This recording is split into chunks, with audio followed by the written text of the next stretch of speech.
Nagningning ang ilang kapuso stars sa Manila International Film Festival na idinaos sa California. Simple yet very classy and black sa red carpet ang Greenbone stars na sina Ruru Madrid at Sofia Pablo. Very dapper naman si Dingdong Dantes na nag-present ng special award para sa veteranang aktres na si Boots Anson Rodrigo. Big winner naman ulit ang record-breaking box office film na Hello Love Again na co-produce ng GMA Pictures at Star Cinema.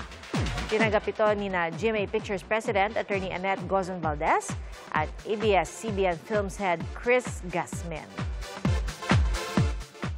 Thank you so much for this recognition. This is the first ever movie collaboration between GMA Network and ABS-CBN. And this just shows that when Filipinos unite, we can achieve anything.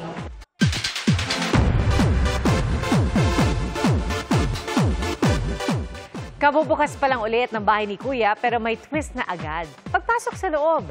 At pinasabak din sa unang task ang apat na hosts na sina Gabby Garcia, Mavi Legaspi, Melay Cantiveros at Alexa Ilacad. At kapag nag-fail, hindi raw sila palalabasin. Ang misyon sungkitin ang susi ng cage gamit ang mga piraso ng kawayan na pinagdugtong-dugtong ng mga housemate. Sumakses si Gabby Garcia kaya sama-samang nakapasok ng bahay ang housemates na sinabay na rin ang house tour. Nakilala na rin ang housemates sina Ivana Alawi at Michael Sager.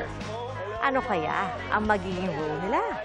Aabangan yan bukas at ang extra pasabog din na si Mavi mukhang naiwan sa bahay ni Kuya.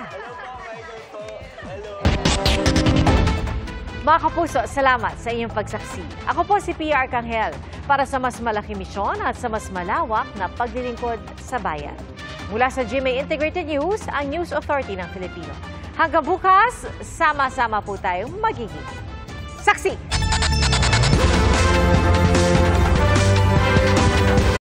Mga kapuso, maging una sa saksi. Mag-subscribe sa GMA Integrated News sa YouTube para sa iba't ibang balita.